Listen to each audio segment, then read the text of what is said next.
ನಮಸ್ಕಾರ, BN ಟಿವಿಗೆ ಸ್ವಾಗತ. ವೀಕ್ಷಕರೇ, ಕರ್ನಾಟಕದ ಪ್ರಸಿದ್ಧ ದೇವಾಲಯಗಳ ಸಾಲಿನಲ್ಲಿ ಚಾಮುಂಡಿ ಬೆಟ್ಟ ಎಂದು ಕರೆಯಲ್ಪಡುವ ಮೈಸೂರಿನ ಚಾಮುಂಡೇಶ್ವರಿ ದೇವಸ್ಥಾನ ಮುಂಚೂಣಿಯಲ್ಲಿ ನಿಲ್ಲುತ್ತದೆ.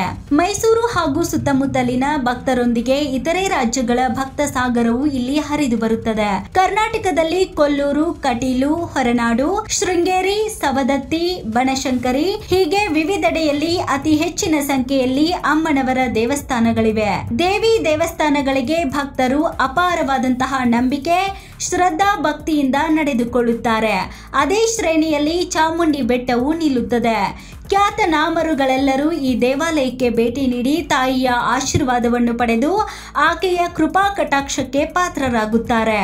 ಇಲ್ಲಿನ ಬೆಟ್ಟವು ದೇವಿ ಚಾಮುಂಡೇಶ್ವರಿಯ ಸಾನ್ನಿಧ್ಯದಿಂದಾಗಿ ಚಾಮುಂಡಿ ಬೆಟ್ಟ ಎಂದು ಪ್ರಸಿದ್ಧವಾಗಿದ್ದು, ಬೆಟ್ಟದ ತುದಿಯಲ್ಲಿ ಶಿಖರಪ್ರಾಯವಾಗಿ ನಿಂತಿರುವ ದೇವಾಲಯವನ್ನು ಚಾಮುಂಡೇಶ್ವರಿ ದೇವಸ್ಥಾನ ಎಂದು ಕರೆಯಲಾಗುತ್ತದೆ.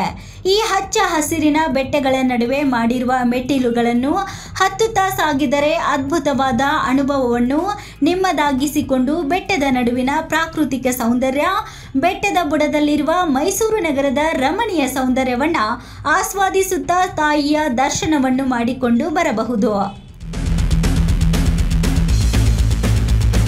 ಪ್ರಿಯ ವೀಕ್ಷಕರೇ, ಭಾರತ ದೇಶ ಆಧ್ಯಾತ್ಮಿಕತೆಯ ತೊಟ್ಟಿಲು ಎಂಬ ಗರಿಮೆಗೆ ಪಾತ್ರವಾಗಿದೆ. ಇಲ್ಲಿನ ಪ್ರಮುಖ ದೇವರುಗಳಲ್ಲೊಂದು ಶ್ರೀ ಶಕ್ತಿ ದೇವತೆ. ನಾನಾ ರೂಪಗಳಲ್ಲಿ ಆರಾಧಿಸಲಾಗುತ್ತದೆ. ಚಾಮುಂಡಿ ದೇವಾಲಯವು ದೇಶದ 18 ಮಹಾಶಕ್ತಿ ಪೀಠಗಳಲ್ಲಿ ಒಂದಾಗಿದೆ. ಹೀಗಾಗಿ ಇದು ದಕ್ಷಿಣ ಭಾರತದ ಅತ್ಯಂತ ಪವಿತ್ರ ಯಾತ್ರಾ ಸ್ಥಳಗಳಲ್ಲಿ ಒಂದಾಗಿದೆ. ಈ ದೇವಾಲಯಕ್ಕೆ ಸಾಗಲು ಬೆಟ್ಟದ ತುದಿಯವರೆಗೆ 1008 ಕಲ್ಲಿನ ಮೆಟ್ಟಿಲುಗಳನ್ನು ನಿರ್ಮಿಸಲಾಗಿದೆ. ಭಕ್ತರು ಹರಕೆ ಹೊತ್ತು ಈ ಕಲ್ಲಿನಲ್ಲಿ ಸಾಗಿ ಅಮ್ಮನವರಿಗೆ ಇಷ್ಟಾರ್ಥ ಸಿದ್ಧಿಸು ಎಂದು ಬೇಡಿಕೊಳ್ಳುತ್ತಾರೆ. ಮಹಿಷ ಎಂಬ ರಾಕ್ಷಸನನ್ನು ಸಂಹರಿಸಿದ ಶಿವನ ಪತ್ನಿ ಪಾರ್ವತಿಯ ಅವತಾರವೆಂದು ನಂಬಲಾದ ಮಹಿಷಾಸುರ ಮರ್ದಿನಿ ಚಾಮುಂಡೇಶ್ವರಿ ದೇವಿಗೆ ಈ ದೇಗುಲವು ಸಮರ್ಪಿತವಾಗಿದೆ. ಮೂಲತಃ ಚಿಕ್ಕ ದೇಗುಲವಾಗಿದ್ದ ಈ ದೇಗುಲ ಮೈಸೂರು ಮಹಾರಾಜರ ಆಶ್ರಯದಲ್ಲಿ ವಿಸ್ತಾರವಾಗಿ ಬೆಳೆಯುತ್ತದೆ. ದೇಗುಲ ನಿರ್ಮಾಣಗೊಂಡು ಮೈಸೂರು ನಗರಕ್ಕೆ ಕಾಣಿಸುವಷ್ಟು ವಿಶಾಲ ಗೋಪುರಗಳು ನಿರ್ಮಿಸಲಾಗುತ್ತದೆ.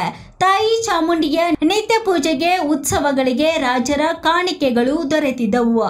ಮೈಸೂರು ಇಂದು ಸಾವಿರಾರು ಯಾತ್ರಿಗಳು ಸಂದರ್ಶಿಸುವ ಈ ದೇಗುಲ ವಿಶಾಲ ಪಾರ್ಕಿಂಗ್ ವ್ಯವಸ್ಥೆ, ಯಾತ್ರಿಗಳಿಗೆ ಮಧ್ಯಾಹ್ನದ ಭೋಜನ, ಸಾರ್ವಜನಿಕ ಸಾರಿಗೆ ವ್ಯವಸ್ಥೆ ಇತ್ಯಾದಿಗಳನ್ನು ಹೊಂದಿದೆ.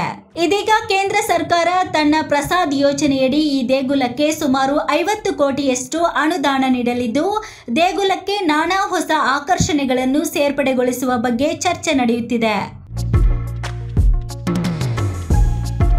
ದೇವಾಲಯವು ದ್ರಾವಿಡ ಶೈಲಿಯ ವಾಸ್ತುಶಿಲ್ಪ ಮಾದರಿಯಿಂದ ನಿರ್ಮಿಸಲ್ಪಟ್ಟಿದ್ದು, ರಚನೆಯಲ್ಲಿ ಚತುರ್ಭುಜಾಕಾರವಾಗಿದೆ. ಇದು ಭವ್ಯವಾದಂತಹ ಪ್ರವೇಶ ದ್ವಾರವನ್ನು ಹೊಂದಿದ್ದು, 7 ಹಂತದ ಗೋಪುರವನ್ನು 7 ಚಿನ್ನದ ಕಳಶಗಳಿಂದ ಅಲಂಕರಿಸಲಾಗಿದೆ. ದೇಗುಲದ ಗರ್ಭಗುಡಿಯು ವಿಮಾನ ಅಥವಾ ಸಣ್ಣ ಗೋಪುರದಿಂದ ಕೂಡಿದೆ. ಮುಖ್ಯ ಪ್ರವೇಶ ದ್ವಾರದಲ್ಲಿ ಗಣೇಶನ ಸಣ್ಣ ಚಿತ್ರವನ್ನು ಕಾಣಬಹುದು. ಈ ದ್ವಾರವು ಬೆಳ್ಳಿ ಲೇಪಿತವಾಗಿದೆ ಮತ್ತು ದೇವಿಯ ವಿವಿಧ ರೂಪಗಳ ಹಲವಾರು ಇತರ ಚಿತ್ರಗಳನ್ನು ಇದು ಒಳಗೊಂಡಿದೆ. ಮಹಾರಾಜ ಮುಮ್ಮಡಿ ಕೃಷ್ಣರಾಜ ಒಡೆಯರ್ 6 ಅಡಿ ಎತ್ತರದ ಪ್ರತಿಮೆಯು ದೇಗುಲದ ಅಂತರಾಳದ ಭಾಗದಲ್ಲಿ ಅವರ 3 ಪತ್ನಿಯರ ಪ್ರತಿಮೆಗಳೊಂದಿಗೆ ನಿಂತಿರುವುದನ್ನು ಚಿತ್ರಿಸಲಾಗಿದೆ. ಒಂದು ಕೈಯಲ್ಲಿ ನಾಗರ ಹಾವು ಮತ್ತು ಇನ್ನೊಂದು ಕೈಯಲ್ಲಿ ಖಡ್ಗವನ್ನು ಹೊಂದಿರುವ ಮಹಿಷಾಸುರನ ಬೃಹತ್ ಪ್ರತಿಮೆಯನ್ನು ದೇವಾಲಯದ ಹೊರಭಾಗದಲ್ಲಿ ಸ್ಥಾಪಿಸಲಾಗಿದೆ. ಗರ್ಭಗುಡಿಯೊಳಗೆ ಚಾಮುಂಡೇಶ್ವರಿ ದೇವಿಯ ಕಲ್ಲಿನ ವಿಗ್ರಹವಿದೆ. ದೇವಿಯನ್ನು 8 ತೋಳುಗಳೊಂದಿಗೆ ಕುಳಿತಿರುವ ಭಂಗಿಯಲ್ಲಿ ಚಿತ್ರಿಸಲಾಗಿದೆ. ಮೂಲ ದೇವಾಲಯವನ್ನು ಕ್ರಿಸ್ತಶಕ 12ನೇ ಶತಮಾನದಲ್ಲಿಯೇ ನಿರ್ಮಿಸಲಾಗಿತ್ತು. ಆದರೆ 1008 ಮೆಟ್ಟಿಲುಗಳನ್ನು 17ನೇ ಶತಮಾನದಲ್ಲಿ ಸೇರಿಸಲಾಯಿತು ಎಂದು ದಾಖಲೆಗಳು ಹೇಳುತ್ತವೆ. 1827ರಲ್ಲಿ ಮುಮ್ಮಡಿ ಕೃಷ್ಣರಾಜ ಒಡೆಯರ್ ಈ ದೇವಾಲಯವನ್ನ ನವೀಕರಣಗೊಳಿಸುತ್ತಾರೆ. ಅವರು ದೇವಾಲಯಕ್ಕೆ ವಿಶೇಷ ಧಾರ್ಮಿಕ ಸಂದರ್ಭಗಳಲ್ಲಿ ಬಳಸಲಾಗುವ ಹಲವಾರು ಆಭರಣಗಳು ಮತ್ತು ಬೆಳ್ಳಿಯ ಪೂಜಾ ಸಾಮಗ್ರಿಗಳನ್ನು ಉಡುಗೊರೆಯಾಗಿ ನೀಡುತ್ತಾರೆ. ಚಾಮುಂಡೇಶ್ವರಿ ದೇವಸ್ಥಾನದ ಬಗ್ಗೆ ಅನೇಕ ಪುರಾಣಗಳು, ದಂತಕಥೆಗಳು ಇದ್ದಾವೆ. ಅವರಲ್ಲಿ ಒಂದರ ಪ್ರಕಾರ ಒಂದು ಕಾಲದಲ್ಲಿ ಮಹಿಷಾಸುರ ಎಂಬ ರಾಕ್ಷಸನು ಈ ಪ್ರದೇಶದಲ್ಲಿ ವಾಸಿಸುತ್ತಾ ಇದ್ದನು.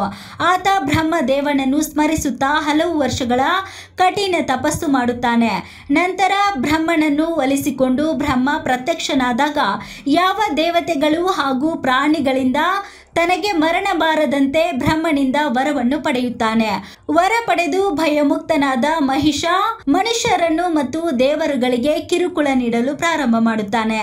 ಶಿವನ ಪತ್ನಿ ಪಾರ್ವತಿಯು ಬ್ರಹ್ಮ ನೀಡಿದ ವರದಿಂದಾಗಿ ಮಹಿಷಾಸುರ ಇಷ್ಟು ಬಲಿಷ್ಠವಾಗಿರುವುದಲ್ಲದೆ ಎಲ್ಲರಿಗೂ ಕಿರುಕುಳ ಕೊಡುತ್ತಿದ್ದಾನೆ ಎಂಬ ಅಂಶವನ್ನು ಗಮನಿಸುತ್ತಾಳೆ.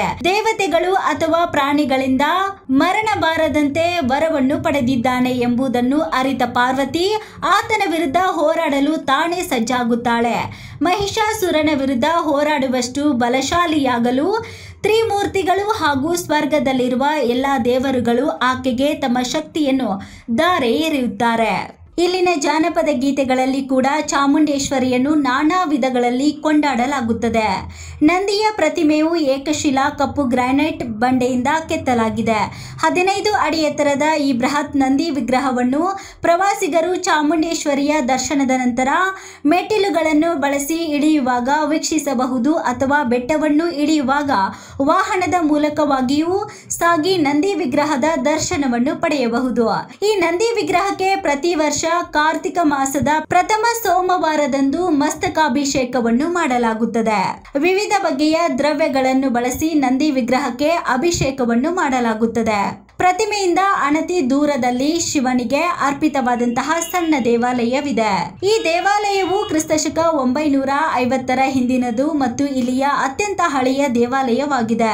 ಈ ದೇವಾಲಯವು ಶಿವನಿಗೆ ಸಮರ್ಪಿತವಾಗಿದೆ ಮತ್ತು ಪಾರ್ವತಿ, ಸಪ್ತ ಮಾತೃಕೆಗಳು ಮತ್ತು ನಟರಾಜನ ಚಿತ್ರಗಳೊಂದಿಗೆ ಮಹಿಷ ಮರ್ದಿನಿ ಮತ್ತು ದಕ್ಷಿಣಾಮೂರ್ತಿಯ ಪ್ರತಿಮೆಗಳನ್ನು ಹೊಂದಿದೆ. ಚಾಮುಂಡಿ ಅಮ್ಮನವರ ವರ್ಧಂತಿ ಆಷಾಢ ಮಾಸದಲ್ಲಿಯೇ ಇರುತ್ತದೆ. ಹೀಗಾಗಿ ವರ್ಧಂತಿಯನ್ನು ವಿಶೇಷವಾಗಿ ಆಚರಿಸಲಾಗುತ್ತದೆ. ಒಟ್ಟಿನಲ್ಲಿ ಮೈಸೂರಿನ ಚಾಮುಂಡೇಶ್ವರಿ ಬೆಟ್ಟ ಎಂದರೆ ಕರ್ನಾಟಕದವರೆಲ್ಲರಿಗೂ ಪ್ರಿಯವಾದಂತಹ ಸ್ಥಳವಾಗಿದೆ. ಮತ್ತಷ್ಟು ಸುದ್ದಿಗಳಿಗಾಗಿ ನೋಡ್ತಾ ಇರಿ BN TV. ಲೈಕ್ ಮಾಡಿ, ಶೇರ್ ಮಾಡಿ, ಸಬ್ಸ್ಕ್ರೈಬ್ ಮಾಡಿ. ಇದು ನಿಮ್ಮ ಧ್ವನಿ.